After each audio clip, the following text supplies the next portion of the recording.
Hello guys, we are here to explain the Cinematics rating system, what all these movie scores mean that I'm giving to you.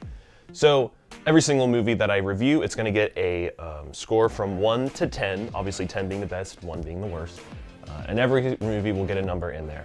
Now it can be kind of hard to know what's a 7 compared to a 6, or what makes it a 10, kind of where is the line of what's good and what's not.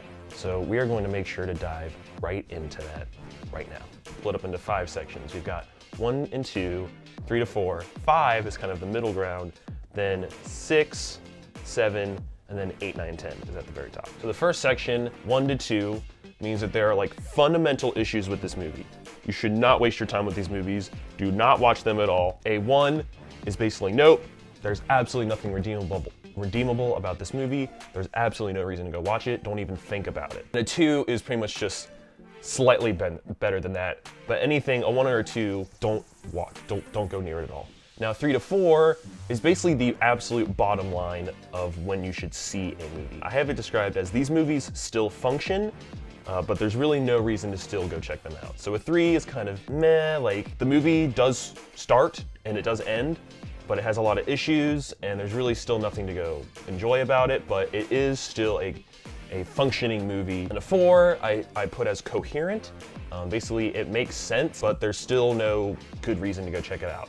So basically a 1 to 4, there's really no reason to go see these movies. A 5 is important. A 5 is like the middle ground. It's simply okay. Nothing especially good, but there's nothing especially bad either. You can probably still find something to enjoy in this movie. There's probably something you can still take away from it. It is the bare minimum of enjoyment for a movie, but you should probably wait for a free stream from like Netflix or Amazon Prime or something like that.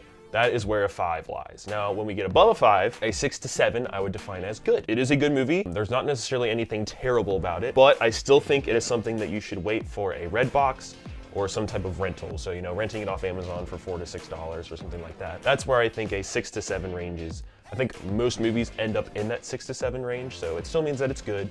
It's not absolutely terrible, but it's still not good enough to run out and spend $12 to go see it at the movie. Which takes us to the 8, 9, 10. Anything that is an 8, 9, or 10, I classify as a must-see in theater, something that you definitely need to go see. Now an 8, I define as great. A 9 is when we start getting into this like craftsmanship area. So a 9, I define as excellently crafted.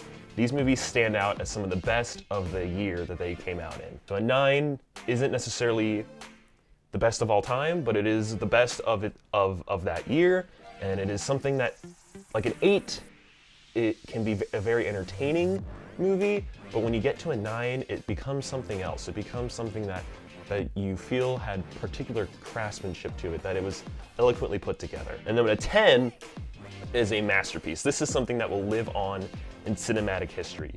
20 years from now, when you watch this movie, it will be just as good as it was when it came out today. It is something that people will revere and enjoy and talk about for years and years and decades and decades.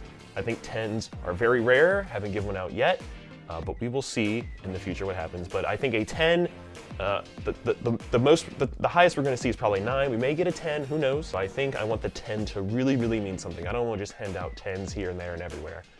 So I think mostly what we're going to see is probably a lot of 6 to 8s with some 9s thrown in there, and maybe a very, very rare 10. But we will see what movies come out. We'll see what happens. Maybe I'll get surprised. Maybe I'll be disappointed. Maybe we'll get a bunch of 1s to 5s. I hope we don't, because I don't want to see a bunch of bad movies.